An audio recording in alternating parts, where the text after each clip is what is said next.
Bismillahirrahmanirrahim. Assalamualaikum warahmatullahi wabarakatuh.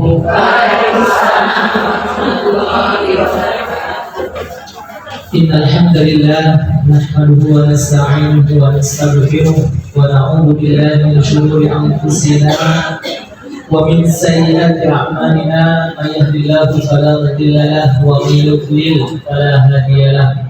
Asyhadu an la ilaha illallah wahdahu la syarika lah wa asyhadu anna Muhammadan abduhu wa rasuluhu la nabiyya ba'dahu. Rabbi shrah li sadri wa yassir li amri wahlul 'uqdatam min lisani yafqahu qawli. Qala Allah ta'ala fi kitabihil karim wa huwa asdaqul qa'ilin. A'udzu billahi as-sami'il 'alim minasy syaithanir rajim. Wa idh ta'adzana rabbukum la in syakartum la azidannakum wa la in kafartum inna 'adzabi lasyadid. Al-ayat sadaqallahul 'aliyyul 'azim.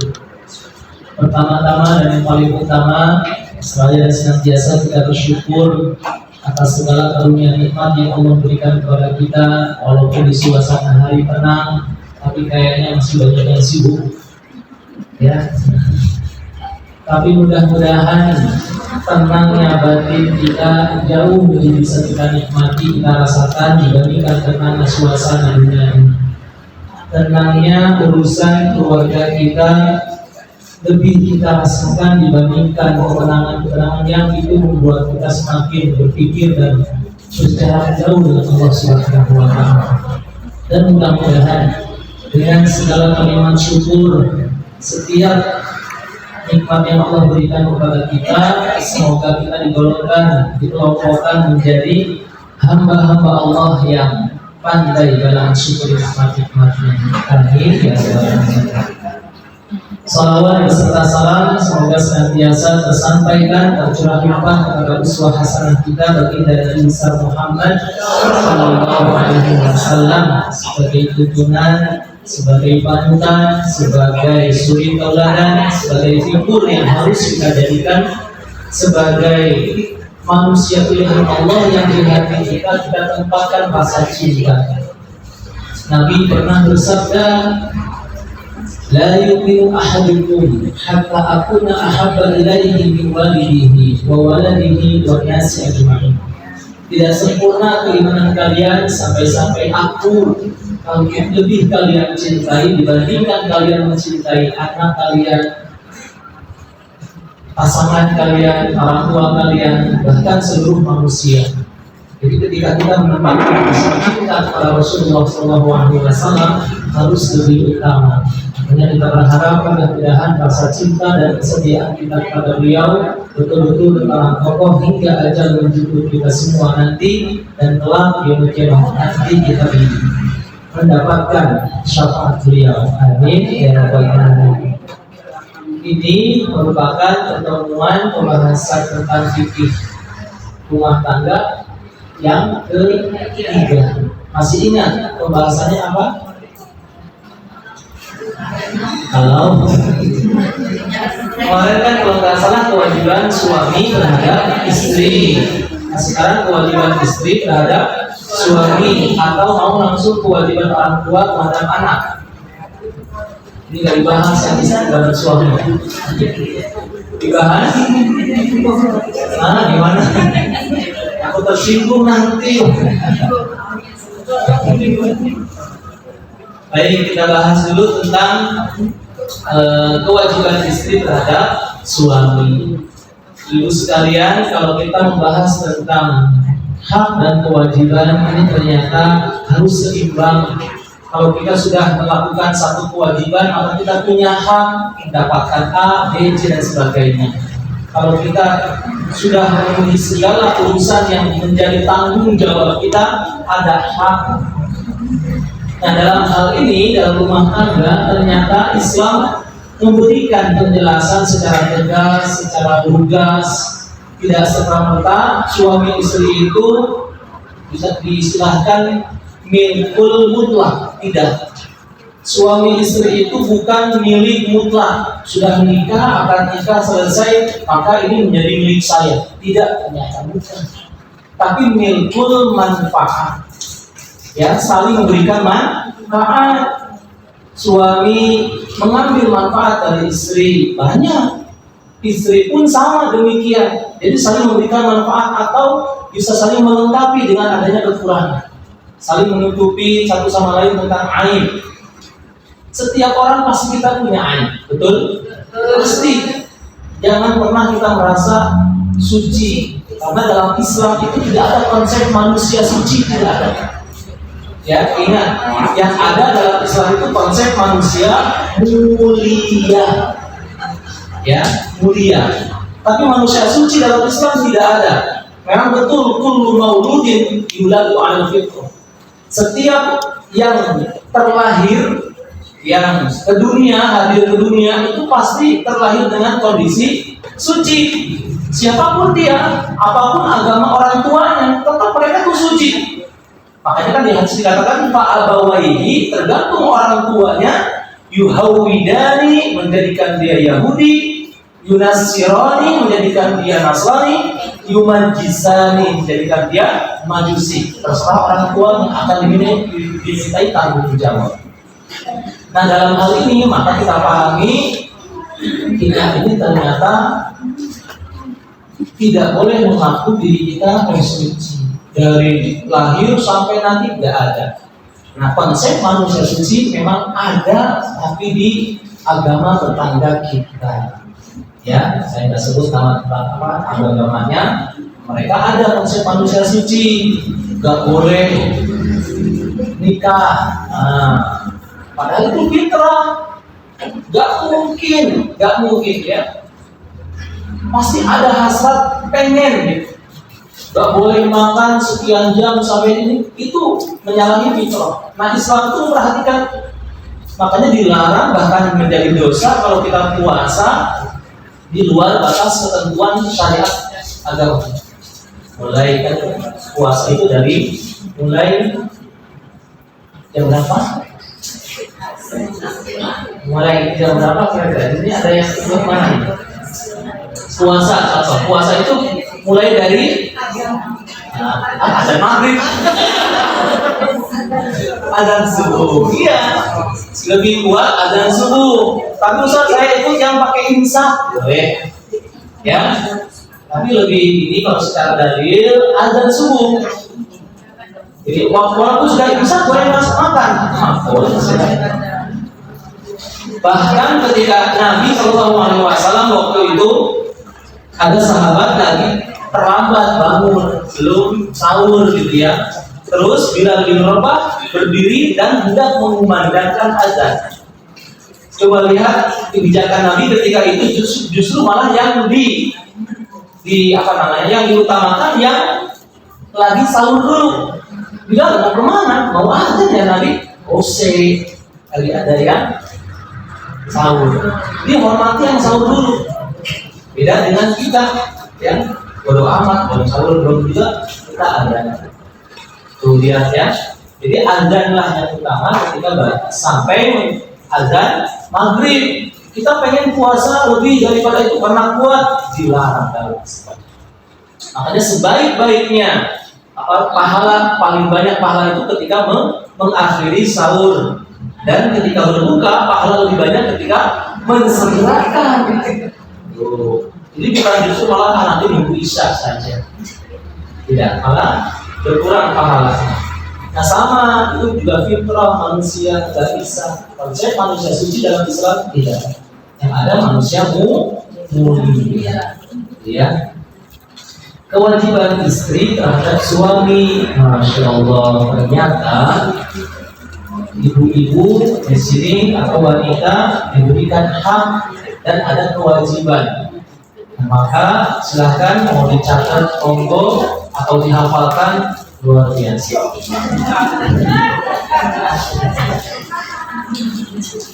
Allah Subhanahu wa taala berfirman di surat An-Nisa ayat ke-34.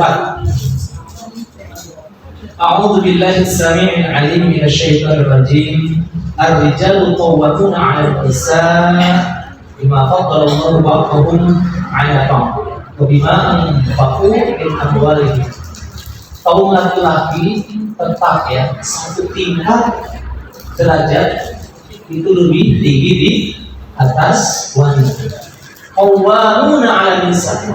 Laki-laki di hadapan Allah itu tetap satu tingkat levelnya lebih tinggi daripada wanita.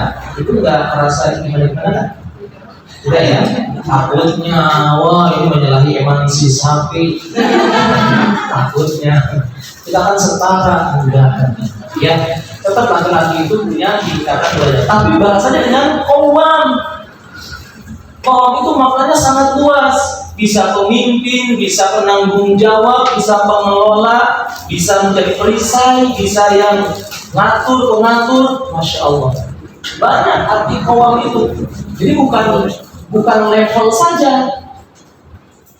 Maka dari itu jangan pernah kita berharap atau menganggap ibu wanita pengennya lebih tinggi, nggak bisa.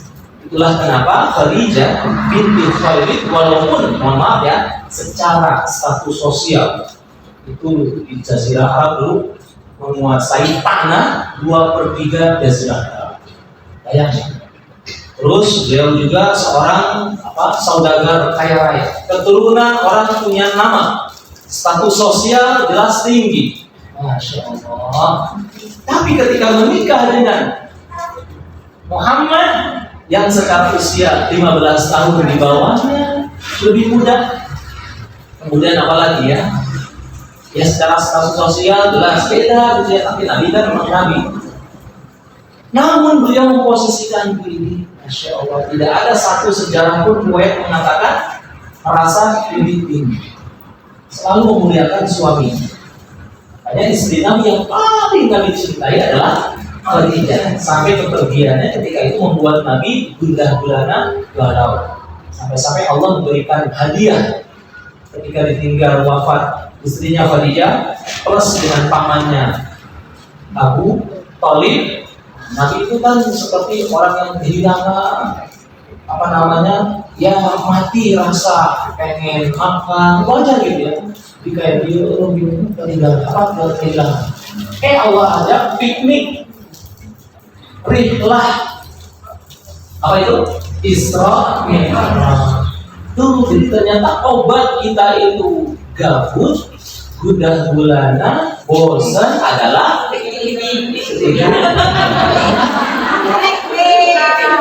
ayo dibedakan.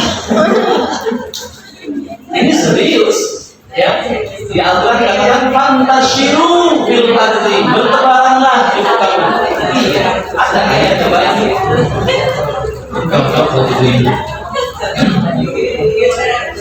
Langsung kita masuk ke poin-poin tentang apa saja sih kewajiban suami terhadap istri. Nomor 1 adalah mengenal dan mengakui kedudukan suami. Apa maksudnya? Ibu harus tahu, kenal watak, karakter, kelebihan, kekurangan, kejelekan, kebaikan, semua tentang suami. Halo? Sudah kenal belum? Kenapa? Bahkan makanya ada proses ta'aruf itu penting. Sebelum mau akad nikah, ta'aruf itu penting. Dibolehkan seorang wanita yang ketika mau dinikahi oleh laki-laki itu mengajukan syarat, boleh, selama syarat tersebut tidak melanggar syariat. Contoh, selama saya masih bisa memberikan menunaikan kewajiban saya sebagai seorang istri, saya tidak siap dimadu. Boleh. Ini pernah terjadi di pernikahannya Ali bin Abi Thalib dengan Fatimah.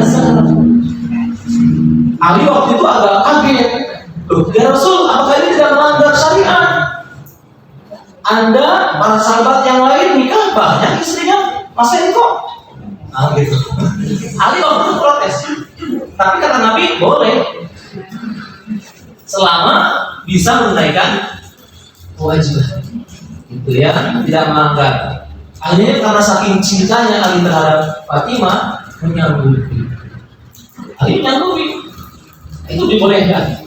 Atau Kalau sudah nikah, saya mengajukan syarat saya masih akan tetap tinggal di rumah ini misalnya, atau tinggal di lingkungan pesantren kalau misalnya dia ada pesantren. Itu boleh, ya, itu bukan melanggar syariat.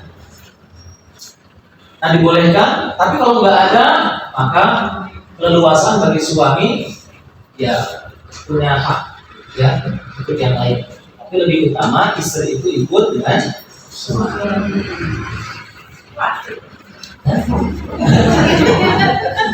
Kedudukan. Ini harus tahu ibu kedudukan suami itu seperti apa.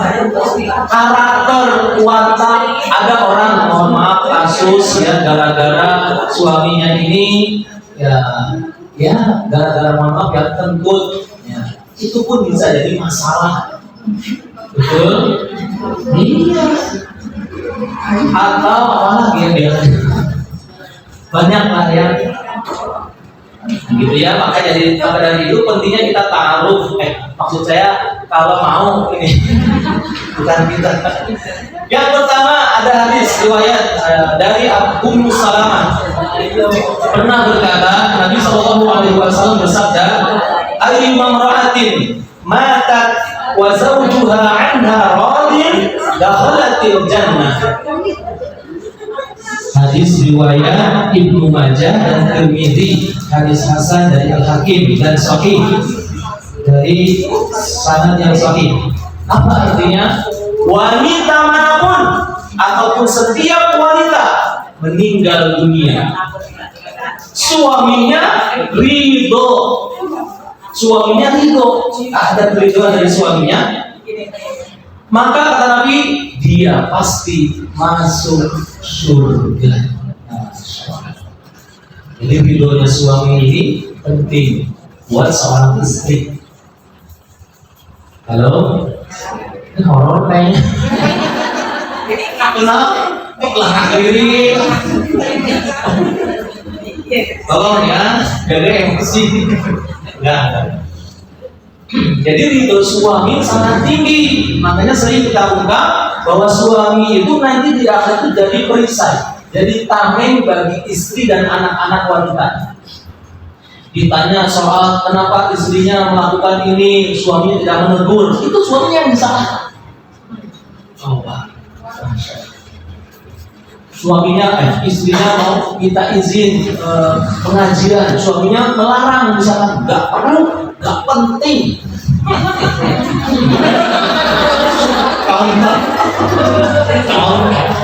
Itu suaminya, ibu hanya taat, ibu taatin suami itu suami nanti dimintai tanggung jawab. Kenapa kamu melarang? Oh, ngeri.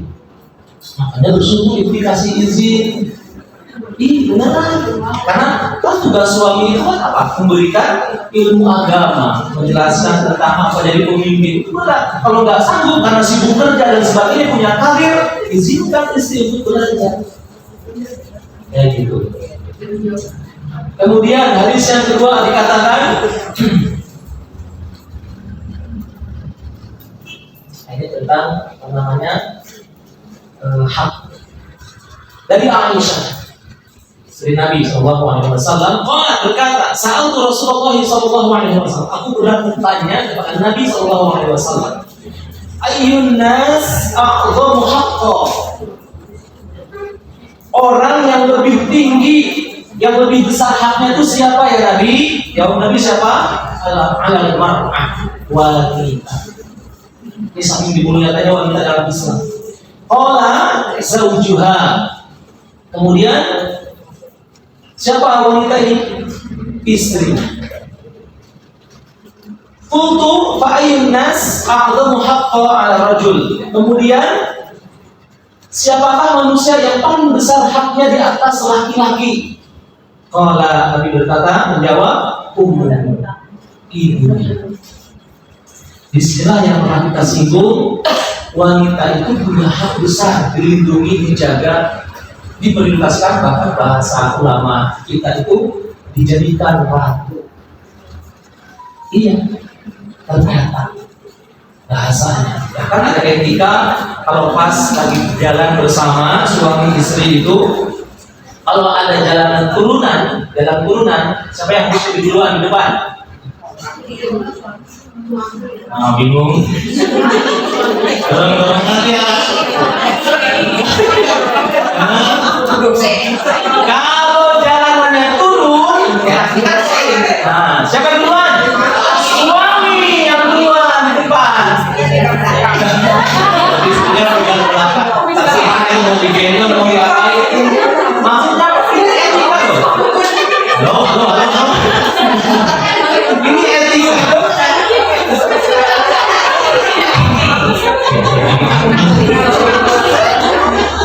Kalau jalanannya nanjak gitu ya, siapa yang harus di depan duluan? Kalau jalanannya datar,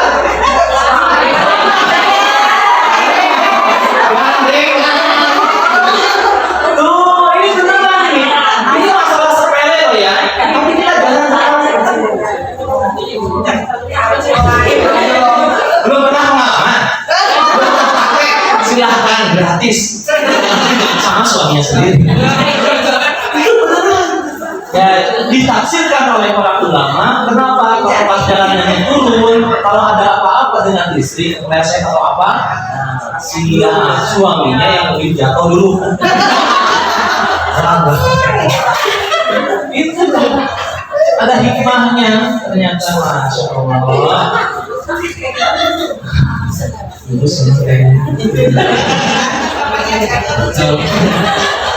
Tapi hati-hati ketika istri memang tetap dimuliakan, wanita dimuliakan. Kultur di pertanyaan kedua kata Aisyah, siapa manusia yang lebih tinggi haknya daripada laki-laki, yaitu ibunya. Bagi suami yang masih punya ibu kandung, jangan dilarang dia memuliakan ibunya. Bahaya seorang istri yang merasa cemburu dengan mertuanya. Ya Allah, maklum, jangan ya. Itu kan dibesarin untuk jadi sebaik-baiknya wanita semua itu perhiasan dunia, bahkan menjadi bidadari yang benar-benar jadi bidadari pilihan. Akan gugur itu kebidadariannya hanya dengan perbuatan yang dengan nafsunya, dengan egonya. Itu gara-gara tidak tahu ilmu ini, makanya wajar banyak sinetron mertua versus menantu. Coba ini benar nggak serius ini ya? Kadang-kadang kan seorang istri zaman now itu kalau tinggal di rumah mertuanya kayaknya nggak betah.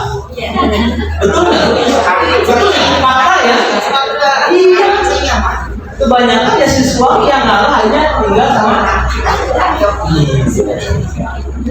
Kenapa ya?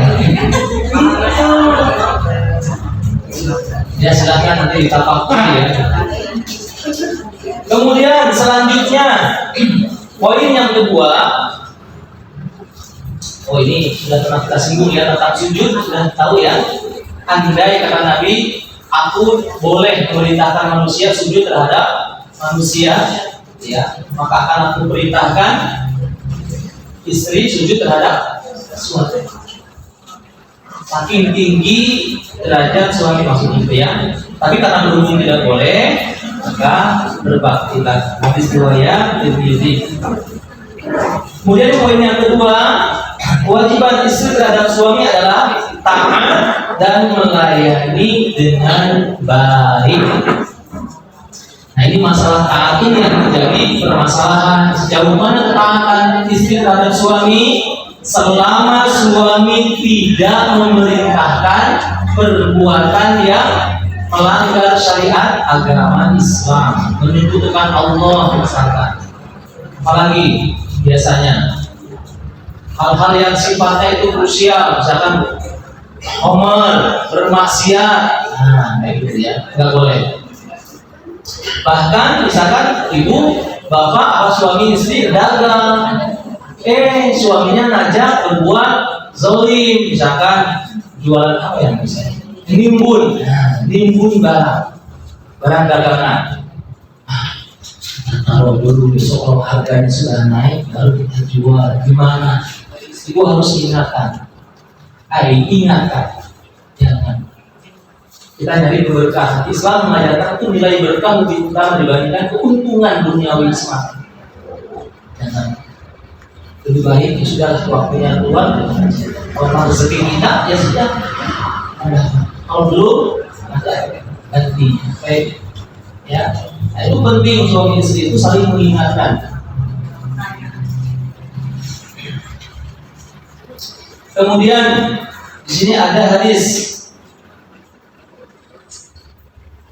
yang mana dari Abu Hurairah radhiyallahu ta'ala anhu mengatakan bahwa Rasulullah SAW pernah bersabda, jika seorang wanita melaksanakan sholat 5 waktu, tidak, ini hadis berbeda ya, riwayat Tirmidzi, ini riwayat Ibnu Hibban. Jika seorang wanita menunaikan sholat 5 waktu, wa hafizat farjaha, dan menjaga kehormatannya, wa ata'at zawjaha atau wa ata'at bahlaha, dan mentaati suaminya, maka dia berhak dakhalat min ayyi abwabil jannah sya'at, berhak masuk surga dari pintu surga yang manapun, terserah milih, insyaallah, hanya dengan ketaatan terhadap suami. Jadi silakan ibu posisikan ketika mentaati suami itu sesuai kapasitas. Kalau misalkan ada kasus apapun yang tidak melanggar syariat, jangan ibu meninggikan suara. Istri meninggikan suara itu juga dilarang, ya. Atau membuat sikap yang menjadi suaminya itu tersinggung. Biasanya gara-gara apa ya? Gara-gara ngasih perhatian sama anak, atau gara-gara apa biasanya? Tolong bantuin dong. Ayo. Beda pendapat. Nah. Ayahnya apa suaminya minta masukin sekolahnya ke A, ibu pengennya ke yang B, itu salah. Ya. Atau dalam hal apa lagi biasanya? Apa?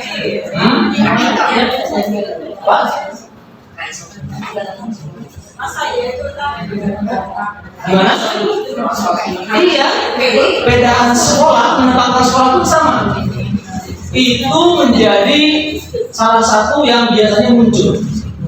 Apalagi kalau misalkan punya berapa? 3, 2, hati-hati. Gantian misalkan malam di sini, besok di sana. Itu resiko kan terjadi. Ini beneran, itu bahayanya kalau nggak bisa adil. Makanya istri-istri Nabi ketika itu menyerahkan, merelakan malamnya itu kepada siapa? Banyaknya Aisyah. Banyak Aisyah. Banyak sekolah apa lagi? Banyak ya. Tapi tidak bisa diungkapkan. Sulit. Masya Allah, makanya silahkan nanti jangan sampai membuat ibu naik emosi. Kalau ada tersinggung sedikit saja segera minta maaf.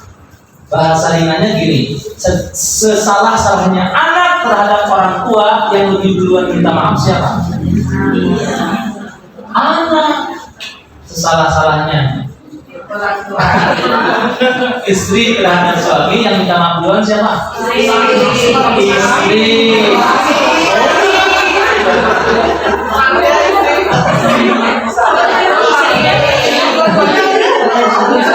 Iya. Masa pas lagi Idul Fitri maafin tapi duluan. Ya, istri dulu. Ya.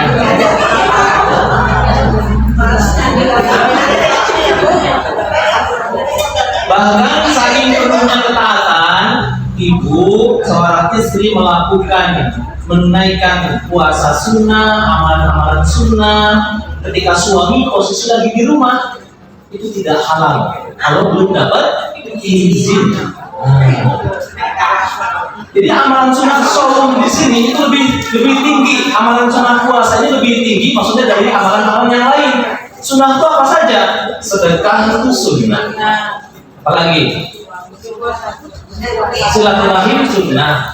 Iya, sedekah itu sunnah. Sedekah, ibu mau sedekah, makanya pernah kita singgung. Kalau ibu mau sedekah itu bilang pamitan sama suami, ini sebagian rezeki saya, gaji saya sedekahkan, boleh enggak? Ini sih, kalau dapat restu, ridho, sudah surga itu ada di situ. Yang tadi saya bilang, makanya walaupun uang sendiri,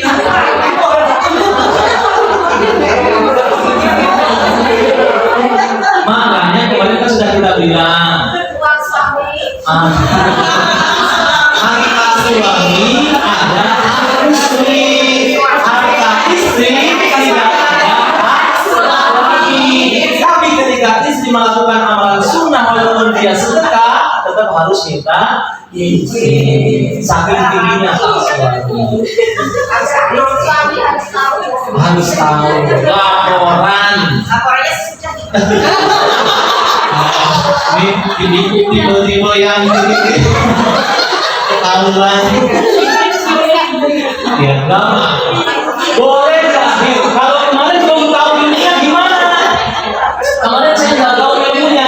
Nah sekarang kita rubah, akan dimaafkan oleh Allah. Bapak kemarin sering saya itu sedekah tanpa izin, setelah tahu ilmunya minta ridhonya gimana? Kalau sudah keluar, oh enak, lebih enak. Ini serius.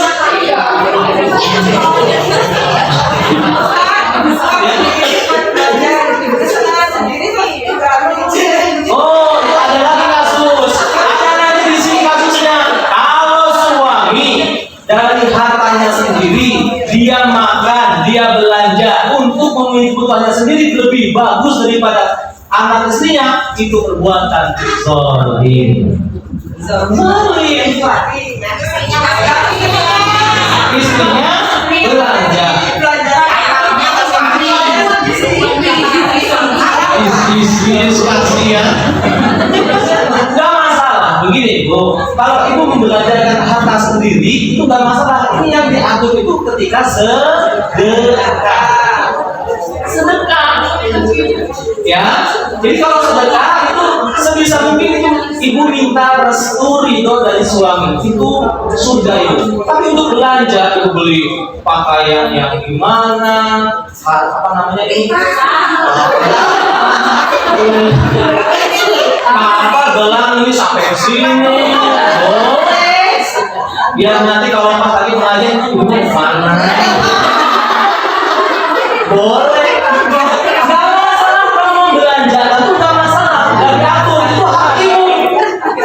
Beli mobil buat ganti pakai uang sendiri boleh. Bahkan ketika suami menggunakan kendaraan milik pribadi istri itu harus izin. Ya, dalam mahar saja kan mahar itu nggak boleh. Mahar sudah diberikan, ataupun nafkah sudah diberikan, itu suami itu tidak punya hak karena sudah disalurkan kepada istrinya, kecuali atas izin suaminya. Tuh. Ada hak kewajiban, jadi jangan disalahpahami. Tapi tetap, makanya otoritas suami itu tinggi. Izinnya, ridhonya, kerelaannya itu surga bagi istri. Itu ya. Makanya tadi kan sampai wafatnya saja, bukan hanya hidupnya, meninggalnya seorang istri yang ridhonya suami ada ketika itu surga baginya. Ini bukan berarti istri disuruh hidup meninggalnya, ya, bukan. Yang dipahami secara tapi ritual suami sejauh ini. Ada lagi yang protes? Yang ketiga, nanti ya ada pertanyaan. Yang ketiga, kewajiban istri terhadap suami adalah berhias.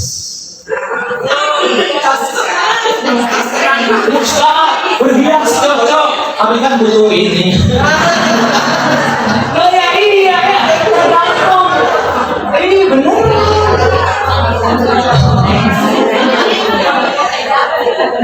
Ternyata berhiasnya istri untuk suaminya pahalanya besar.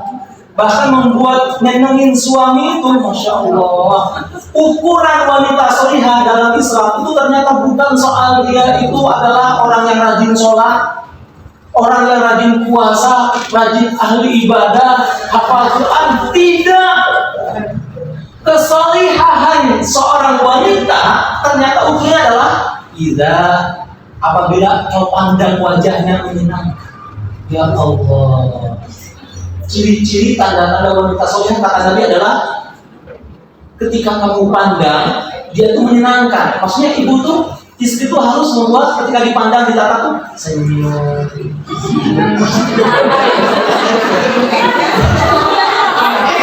Ini kenapa sih? Emang dia enak senyum kita manyun.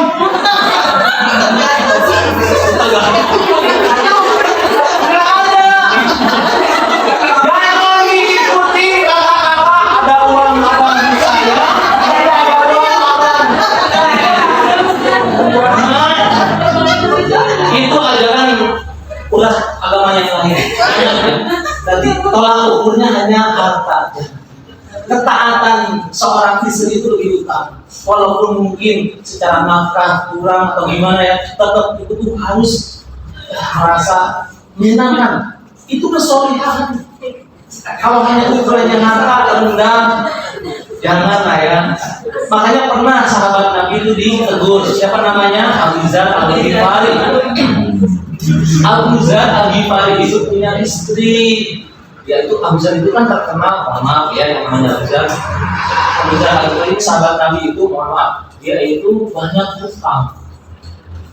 Dia kerja itu agak susah kerja gitu ya, tapi hobinya hutang. Sampai kan ada sebuah riwayat yang diajarkan oleh Nabi tentang doa, Allahumma inni a'udzubika minal hammi wal hazan wal ajzi wal kasal wal jubni wal bukhl wa min ghalabati dain wa qahril rijal. Itu kan ajaran Nabi kepada Abu Dzar Al-Ghifari yang dia diam di masjid itikaf aja. Ditanya sama Nabi, kok kamu rajin itikaf? Kenapa minta apa sama Allah? Enggak Nabi, punya tujuan apa? Hajat apa? Enggak ya Nabi. Kenapa? Saya takut ditagih hutang. Jadi ngumpet di masjid karena nggak boleh nagih hutang di masjid. Akhirnya keluarlah ini perintah Nabi, enggak, aku ajarkan dibebaskan perasaan untuk hidup perasaan hidup hutang. Nah itu Abu Dzar Al-Ghifari punya istri, mohon maaf, dia jarang bersoleh, jarang berhias, jarang dandan gitu ya, sampai kumal kucel, gak enak dilihat. Ketika ditegur sama kakak kandungnya, kamu kenapa kok gak enak dilihat gini? Mau dandan gitu loh. Dandan buat siapa? Buat suamimu. Senangkan suamimu, itu bagus, pahalanya besar. Mau pakai apa? Suamimu jarang ngasih nafkah. Ini tegurannya sini, jarang ngasih nafkah. Dia selalu diam di masjid, gak tahu ngapain. Itu di rumahnya dia. Ya tapi kan kamu berusaha untuk mempersembahkan walaupun seadanya. Akhirnya dia berusaha untuk memulai dirinya berubah. Nah hanya gara-gara tadi ada uang. Nah, makanya dirubah ya, tolong dirubah. Konsep-konsep seperti itu. Nah, tugas saya hanya menyenangkan hati suami. Jadi berhias untuk suami ini pahalanya besar bagi seorang istri. Ingat, berhiasnya suami sendiri, bukan untuk suami orang. Halo? Ya. Kenapa? Rapot ini pembahasannya. Yang keempat,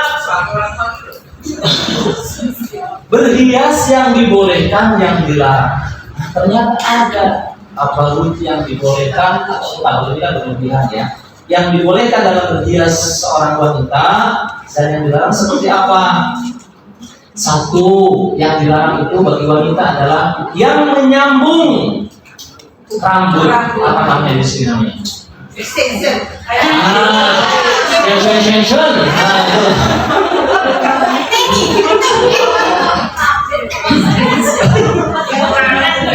La'anat wasilah.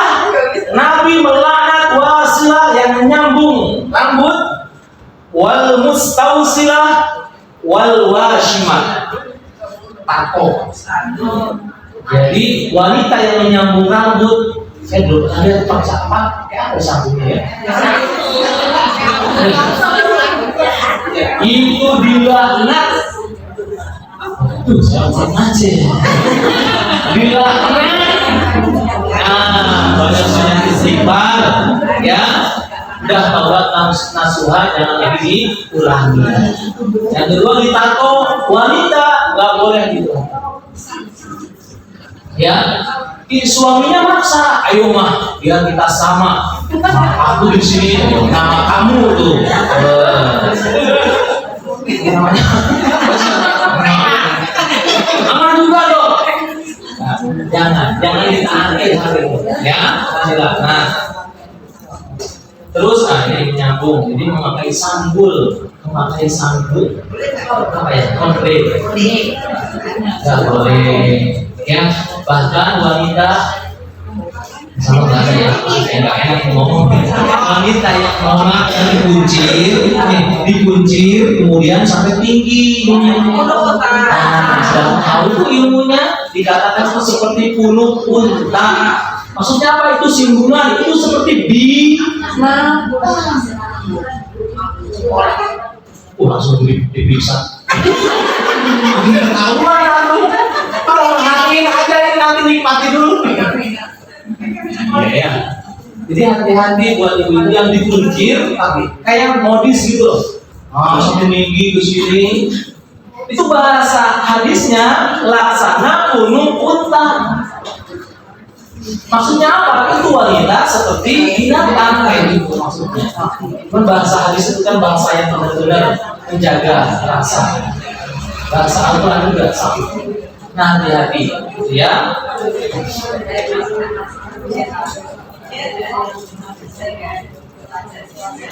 Kemudian haram hukumnya ibu-ibu ataupun seorang istri yang berhias demi menyenangkan pandangan seseorang yang haram baginya. Maksudnya paham gak ya? Suaminya ada di sini, ada yang lihatinnya tuh.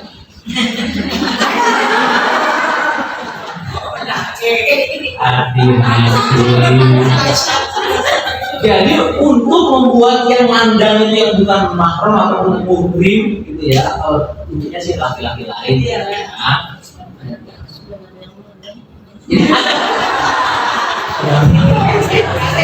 Sampai saudaranya ipasnya pun nggak boleh. Kita ibu dengan saudara ipar, kakak adik ipar nggak boleh salaman, nggak boleh buka aurat, hati-hati. Bahkan ipar itu salah satu dari 4 duri-duri dari rumah tangga. Ipar, saudara ipar itu merupakan bagian dari duri rumah tangga. Maksudnya apa? Ujian. Iya, tentang sama-sama menantu curhat.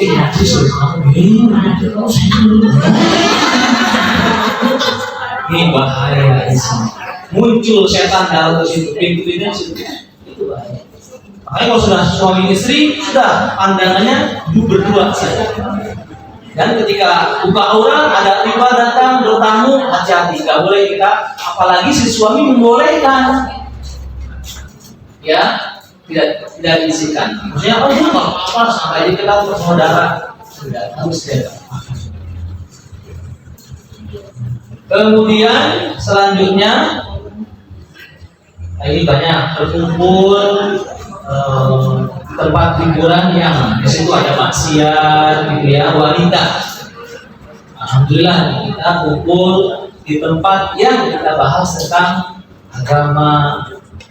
Bahkan satu riwayat hadis Muslim panjang hadisnya, makanya jika ada satu pertemuan perkumpulan dimanapun tempatnya, gak harus di masjid, dan di tempat itu dibahas tentang ilmu agama, tentang hal-hal yang sifatnya mengarah kepada keridhaan Allah, itu malaikat berebut, ya, malaikat berebut, ngapain? Nyatet yang hadir siapa saja. Ibu kalian tahu, itu walaupun mereka tidak mencatat, walaupun nggak nyatet, berarti maksudnya yang nyatet tapi banyak hal. Walaupun hanya sambil selonjoran, sambil senderan, bahkan tidak paham dengan apa yang dibahasnya. Tetap malaikat berebut untuk mendoakan. Masya Allah. Nah, terakhir dikatakan di sini, nah kelompok wanita yang tidak dibolehkan ataupun diharamkan adalah, nah ini agak gimana ya bahasanya? Dua golongan yang termasuk penduduk neraka. Dua golongan yang termasuk penduduk neraka yang belum pernah aku lihat, kata Nabi SAW, yaitu suatu kaum yang memiliki cemeti seperti seekor sapi yang dipakai memukul manusia, dan perempuan yang berpakaian tetapi telanjang. Maksudnya apa? Seseorang, siapa saja laki-laki perempuan yang dia suka buat aniaya, main pukul, gitu ya, main gebuk dan sebagainya. Yang kedua, wanita yang berpakaian tapi telanjang. Gimana ini? Hati-hati ketat. Aurat itu dalam Islam itu bukan soal tertutup, lekuk tubuh itu juga aurat. Makanya hati-hati ya ketika milih pakaian. Jangankan wanita, laki-laki pun sama. Nabi SAW secara sunnah buat Nabi itu pakaiannya adalah gamis. Jadi yang buat laki-laki. Kenapa? Karena lebih ringan digunakan, tidak banyak satu celana satu ini tidak. Itu ya salah satunya. Kemudian lebih menutup ya lekuk tubuh buat laki-laki.